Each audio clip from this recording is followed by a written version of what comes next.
I walked into a hidden room beneath my own palace, sat down at a wooden table, and opened a Bible for the first time in my life with one goal: to find every lie inside it so I could prove to my cousin that Christianity was the greatest deception in human history.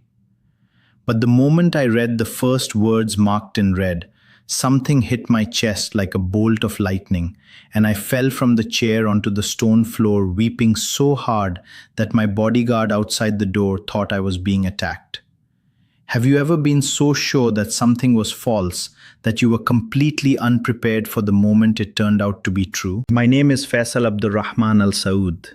I am 28 years old, and on October 14th, 2020, I opened a smuggled Bible inside a private room at my family's estate in the Al Diriyah district of Riyadh, Saudi Arabia, intending to tear apart its claims page by page.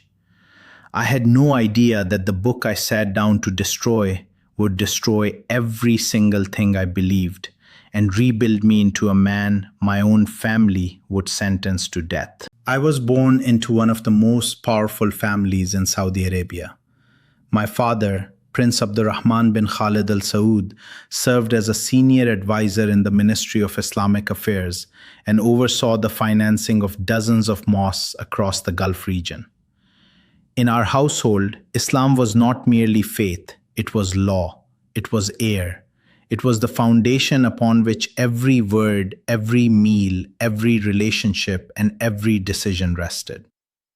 My mother, Hessa, came from a family of Quran scholars. She wore the full niqab from the age of 13 and taught Quran recitation to the daughters of other royal women in a private salon inside our compound. The sound of her voice reading Surah Maryam through the marble corridors of our home is a memory I will carry until the day I die. Our estate sat behind high walls in Al Diriyah, the historic heart of Saudi power. The call to prayer from the nearby Al Turayf Mosque echoed through every room 5 times a day like a heartbeat. While other boys in the royal family spent their afternoons racing cars and playing video games in private theaters, I sat with a private tutor and memorized the Quran. I completed full memorization by the age of 14. My father wept during the ceremony and told the gathered family, "Allah has blessed this house with a special son. He will be a fortress for the faith." I never missed a prayer, not once, not even during overseas trips to London or Geneva, where the rest of my cousins abandoned their obligations. During Ramadan, I fasted without a word of complaint and added extra voluntary fasts throughout the year because I believed every ounce of discipline brought me closer to paradise. The elders called me the most devout prince of my generation. My father raised me to believe that Christians were dangerous. Not physically dangerous, but spiritually poisonous. He told me they had corrupted the original message of Isa and turned a prophet into a god, committing the worst sin in Islam, shirk, the unforgivable act of giving partners to Allah. He said the Bible was a ruined book, twisted by human hands until nothing true remained inside it. By the time I was 16, I had joined a private study circle for young royals that focused specifically on refuting Christian theology. We studied the contradictions in the Bible. We memorized counter-arguments.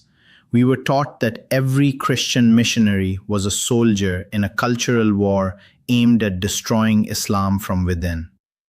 I had no idea that the God those missionaries worshipped was already watching me, already counting the days until he would step directly into my life. By 23, I had earned a degree in finance from King Saud University and managed a portfolio of family investments worth hundreds of millions of riyals.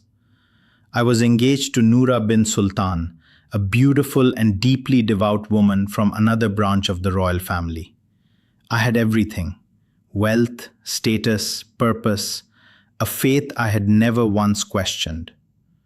Ask yourself this question: have you ever built your entire life on something you were absolutely certain could never break? The crack began with my cousin Mansoor. He had spent 3 years studying at a university in London and returned to Riyadh in the summer of 2020, a changed man. I noticed it immediately. He was quieter.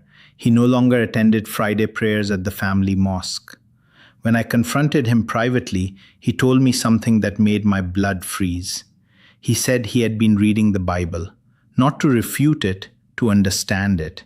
And he said he had found something inside those pages that shook him in a way nothing in the Quran ever had. I was furious. I told him he was committing apostasy. I told him he was risking his life and the honor of our entire family. But Mansoor did not argue. He simply reached into his bag and placed a small leather-bound Arabic Bible on the table between us. He said, "Before you judge this book, read it. Start with the Gospel of Matthew. If it is lies, you will know within an hour." The idea disgusted me, but it also challenged me. I was the scholar. I was the one who had memorized counter-arguments. If anyone could dismantle this book, it was me. I took the Bible. I told Mansoor I would read it only to prove how corrupted it was, and then I would burn it in front of him. I had no idea that by the end of that night, I would be on my knees weeping on a marble floor, begging the very God I had denied to forgive me. I had no idea that the Jesus whose words filled those pages was preparing to reveal himself in a way so powerful that my entire understanding of God would shatter in a single night. I told no one else about the Bible. I hid it inside a compartment in my private study, a secure room in the lower level of our estate where I sometimes worked late at night. I chose a Tuesday evening when the household staff had retired and my father was traveling. I locked the door. I sat at the oak desk beneath a single lamp. I placed the Bible in front of me and opened it to the Gospel of Matthew. I planned to read for 30 minutes, catalog the errors, and be finished before midnight. The night was still. The marble walls of the room were cool. The only sound was the hum of the air system and the faint rustle of pages. I began reading with the eyes of a prosecutor, searching for flaws, looking for the corruptions my father had promised were on every page. I had no idea that everything I believed was about to be shattered. Have you ever been so convinced you were defending truth that you never once questioned whether the truth might be defending itself against you? I read through the first chapters quickly, making notes, circling passages I planned to use against Mansoor. But somewhere around the 5th chapter, something began to shift. The Sermon on the Mount. The words were unlike anything I had encountered in any religious text. Blessed are the merciful, for they will be shown mercy. Love your enemies and pray for those who persecute you. These were not the words of a corrupted book. These were words that cut through every wall I had built around my heart. I kept reading. I could not stop. An hour passed, then 2. I reached the passages printed in red, the direct words of Jesus. That is when it happened. The moment that changed everything I believed about God. I read the words, "Come to me, all you who are weary and burdened, and I will give you rest." The moment my eyes touched those words, heat exploded in the center of my chest. It was not pain, it was fire. A warmth so deep and so fierce that I gasped and pushed back from the desk. My hands began trembling. The Bible shook in my grip. Tears filled my eyes without any warning. I was not sad. I was not afraid. Something was breaking open inside me that I did not know existed. The room filled with a presence. I cannot describe it any other way. The air became heavier, warmer, charged, like the space between a lightning bolt and the thunder that follows. I looked up from the page and I saw him. Jesus was standing in the room with me, not in my imagination, not behind closed eyes. I was fully awake, fully conscious, sitting at my desk in the basement of a Saudi palace, and he was there. He stood less than 4 feet away. He wore white that seemed to generate its own light. His face held an expression I will spend the rest of my life trying to find words for. It was not anger, it was love. A love so complete, so undeserved, so directly and entirely aimed at me that it shattered something behind my ribs. I felt the weight of every hateful thing I had ever believed, every time I had called Christians liars, every argument I had built to disprove him, every prayer I had prayed asking Allah to crush the church. And he looked at me without a single trace of judgment, only tenderness, only mercy. He did not speak with a voice I heard through my ears. The message came directly into my chest, into my blood, into the center of who I am. I have loved you since before you were born, Faisal. I have been waiting for this night. My knees buckled. I slid from the chair onto the cold marble floor. I pressed my face against the stone and I wept. I wept harder than I had ever wept in my entire life. My body shook. Minutes could have been hours. Time stopped existing. I was crying harder than I had ever cried, and I could not stop, because every tear carried out a lie I had been told and replaced it with a truth I could not deny. Ask yourself this question. How do you explain meeting the living God when everything you were ever taught told you he was dead and powerless? When I finally lifted my head from the floor, the room was quiet. The presence had faded, but the warmth remained. My face was soaked, my hands were still trembling, but my mind was clearer than it had ever been in 28 years. I knew. Jesus was real. He was alive. He was God. And he had just stood before me and told me he loved me. Over the following weeks, I made contact with an underground Christian community in Riyadh through an Ethiopian worker Mansour had connected with months earlier. Her name was Ruth. She had been quietly leading a secret house church for migrant workers in a small apartment in the Al-Ulaya district for nearly a decade. I sat in that apartment among 14 strangers, Filipino nurses, Ethiopian cleaners, one Indian engineer, and for the first time heard the gospel explained not as a threat, but as a gift. A pastor called Brother Daniel placed his hand on my shoulder and said, "He loves you, son. He has been waiting for you your entire life." I bowed my head and prayed the first honest prayer I had ever spoken. Jesus, I have been wrong about you my entire life. I have spent every year building walls against you. I have hated your people and mocked your word. But I saw you standing in front of me. I know you are real. I know you are who you say you are. Forgive me. Save me. I surrender my life to you completely. The room exploded with joy.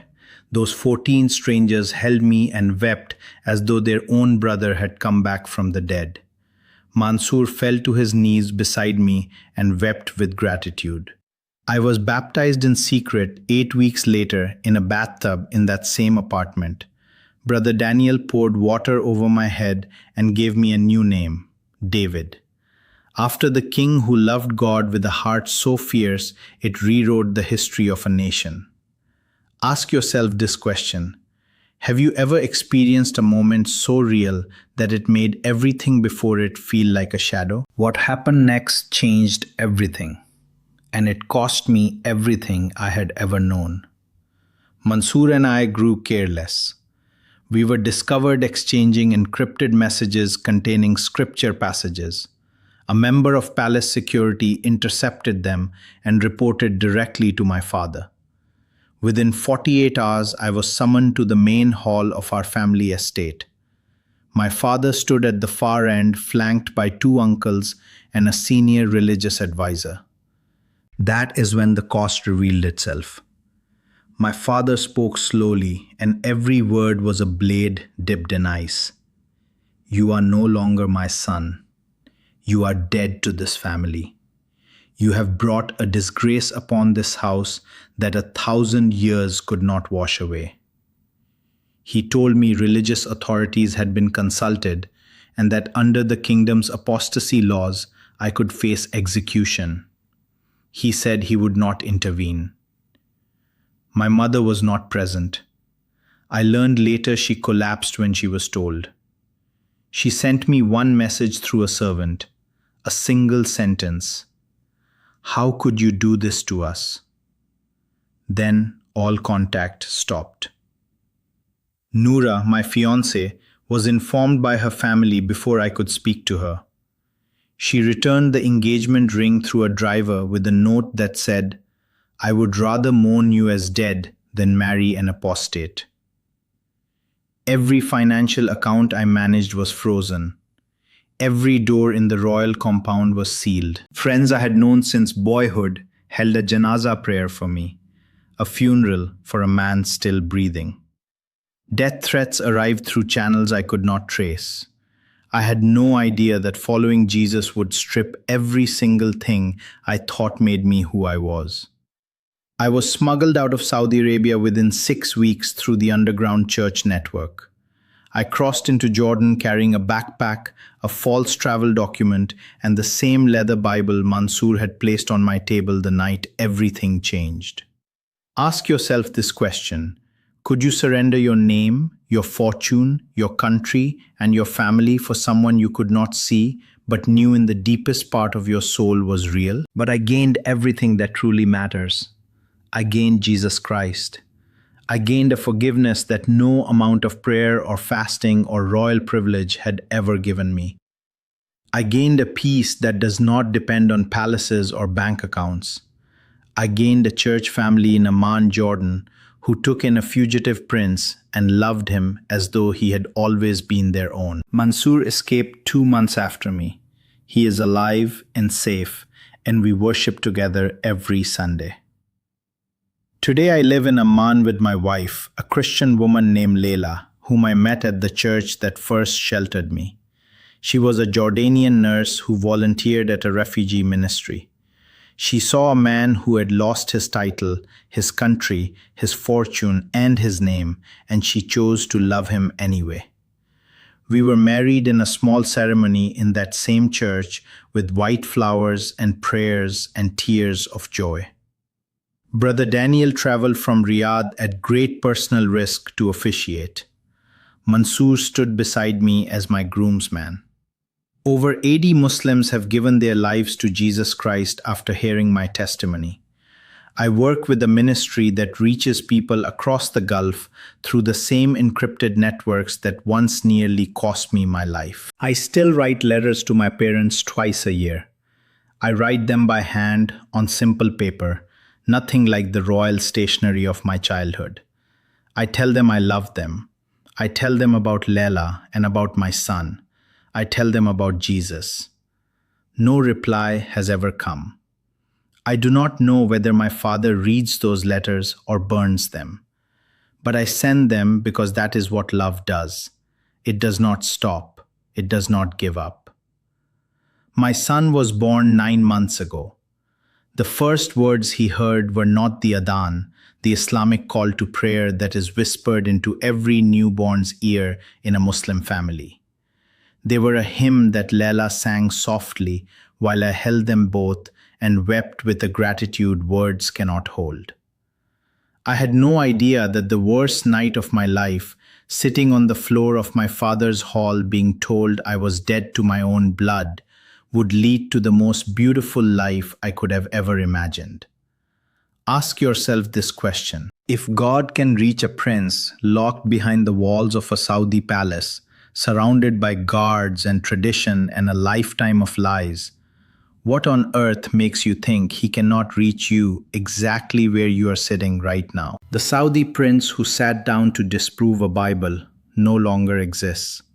In his place stands a follower of Jesus Christ who would die before he denied him. Look inside your own heart right now. If he can transform someone like me, a man born into one of the most powerful Muslim families on earth, A man who spent his whole life building walls against the very God who was waiting on the other side, then he can absolutely transform you.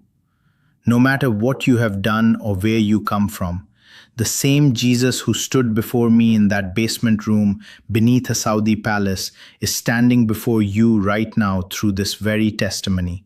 He is offering you the same love, the same forgiveness, the same complete transformation that changed everything for me. Jesus is calling you right now. Do not wait for a vision like the one I was given. He is already pursuing you.